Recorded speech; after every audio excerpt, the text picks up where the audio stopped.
नमस्कार बच्चों, तो स्वागत है आपका एक बार फिर से मेरे YouTube चैनल लोकन क्लासेस में। और कोऑर्डिनेशन कंपाउंड की इस सीरीज में आज हम डिस्कस करेंगे एक important topic, that is isomerism in coordination compound. तो सबसे पहले बच्चों हम ये जानते हैं कि कोऑर्डिनेशन कंपाउंड में आइसोमेरिज्म या ओनली आइसोमेरिज्म क्या होता है। Isomerism is the presence of two और more compound which have same molecular formula, जिनका जो है मॉलिक्यूलर फॉर्मूला सेम होता है, लेकिन बट डिफरेंट स्ट्रक्चर डिफरेंट हो सकती है, या फिर उनका स्पेशल अरेंजमेंट डिफरेंट हो सकता है। तो उन्हें हम आइसोमर्स कहते हैं।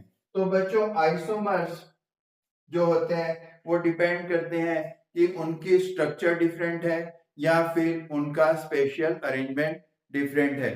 तो इसके आधार पर हम आइसोमेरिज्म को टू पार्ट्स में डिवाइड कर सकते हैं। पहला है आपका structural isomerism and second is stereo isomerism. तो स्ट्रक्चरल आइसोमेरिज्म वो आइसोमेरिज्म होता है जिसमें जो दो कंपाउंड है वो उनकी स्ट्रक्चर के आधार पर डिफरेंट होते हैं। और जो स्टीरियो आइसोमेरिज्म होता है वो ऐसा आइसोमेरिज्म होता है जिसमें जो कंपाउंड्स हैं वो अपनी स्पेशल अरेंजमेंट के अकॉर्डिंग डिफर करते हैं। तो again structural difference is also again of four types. Structural difference जो आइसोमेरिज्म जो होता है वो चार तरह का होता है। तो स्ट्रक्चरल आइसोमेरिज्म होता है coordination isomerism, hydrate isomerism, ionization isomerism and linkage isomerism. Coordination isomerism C, hydrate isomerism H, ionization isomerism I, and L, linkage isomerism. तो small t is chill, that is CHIL। तो बच्चों coordination isomerism क्या होता है? तो coordination isomerism में हम ऐसे दो कंपाउंड्स देखते हैं जिनका जो मॉलिक्यूलर फॉर्मूला सेम होता है, लेकिन उसमें एनायनिक और कैटायनिक कॉम्प्लेक्स दोनों प्रेजेंट होते हैं। जैसे कि for example CONH36 CrCN6, this is the first compound, and then CrNH36 and COCN6। इसमें आप देखेंगे कि मेटल और जो आपके लिगेंड्स वगैरह सारे सेम है, सिर्फ हमारे पास डिफरेंस है, इसमें कोबाल्ट के साथ NH3 है और इसमें क्रोमियम के साथ Cn है, और यहाँ पे क्रोमियम के साथ NH3 आ गया और कोबाल्ट के साथ Cn आ गया। तो इस तरह के कंपाउंड को आप देख के ही पहचान सकते हैं कि ये कौन सी तरह का आइसोमेरिज्म है। जहां पे आपको कैटायनिक और एनायनिक दोनों कॉम्प्लेक्स दिखते हैं तो वो हमारा कोऑर्डिनेशन आइसोमेरिज्म है। Second is our hydrate isomerism. तो बच्चों हाइड्रेट आइसोमेरिज्म क्या होता है? इसमें जो मॉलिक्यूलर कॉम्पोजिशन होती है दोनों कंपाउंड्स की वो सेम होती है, लेकिन उनके जो वाटर मॉलिक्यूल्स हैं वो डिफरेंट होते हैं, different number of water molecules.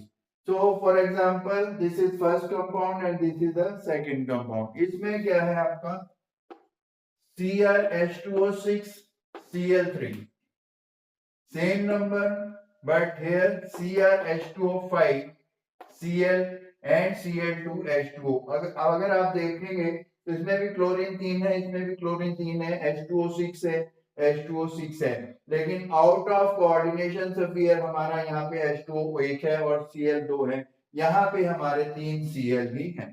तो इस तरह से हम हाइड्रेट आइसोमेरिज्म को आइडेंटिफाई कर सकते हैं। Then comes ionization isomerism। Ionization isomerism ऐसे कंपाउंड्स में होता है जो कि जब वाटर में डिसॉल्व किए जाते हैं तो different type of ions produce करते हैं। जैसे कि मेरे पास एक कंपाउंड है CONH35Br एंड CONH35SO4Br। तो जब मैं इन्हें वाटर में हम सॉल्यूट करेंगे तो एक में SO4 आयंस आएंगे और एक में ब्रोमीन आयन आएंगे, लेकिन ऐसा है क्योंकि इन दोनों का मॉलिक्यूलर फॉर्मूला एग्जैक्टली सेम है। Then the linkage isomerism. Linkage isomerism जैसा कि हमने कोऑर्डिनेशन कंपाउंड की पिछली वीडियो में डिस्कस किया था कि जो हमारे एम्बीडेंटेट लिगेंड होते हैं वो दोनों तरफ से एटम होते हैं उनके पास, जो कि डोनर एटम एक्ट कर सकते हैं। तो लिंकेज आइसोमेरिज्म में ऐसा ही होता है। जैसे कि आपके पास एग्जांपल है CrH2O5 HCl। यहाँ पे जो लिंकेज हुई है वो S के थ्रू हुई है, and the second is CrH2O5 NCS। यहाँ पे लिंकेज नाइट्रोजन के थ्रू हुई है। अब इसके बाद हम स्टीरियो आइसोमेरिज्म को डिस्कस करते हैं। तो बच्चों, स्टीरियो आइसोमेरिज्म क्या होता है? स्टीरियो आइसोमेरिज्म ऐसा आइसोमेरिज्म होता है जिसमें स्पेशल अरेंजमेंट जो होता है वो डिफर करता है। तो इसमें पहला है आपका geometrical isomerism, that is the geometry of the special arrangement is different in both the compounds. तो जैसा कि हम देखते हैं, इसे हम सिस ट्रांस आइसोमेरिज्म भी कहते हैं। तो for example, in this platinum is in between and NH3 both are on the right side and chlorine both are on the left side, and this is called cis. And in this, NH3 and NH3 are on the opposite side, similarly chlorine are on the opposite side, and it is called trans. तो इसे हम cis trans isomerism भी कहते हैं। Next come optical isomerism. Optical isomerism ऐसे compounds में होता है और उनके जो हैं whose molecules are not superimposable on their mirror image। जैसे कि मेरे पास एक ये हाथ है, तो इसकी मिरर इमेज जो होगी वो उसके ऊपर सुपर इम्पोज नहीं होगा। तो ऐसे आइसोमेरिज्म को हम ऑप्टिकल आइसोमेरिज्म कहते हैं। तो बच्चों, ये था कोऑर्डिनेशन कंपाउंड में आइसोमेरिज्म कितने प्रकार का होता है और कैसे हम उसको आइडेंटिफाई कर सकते हैं।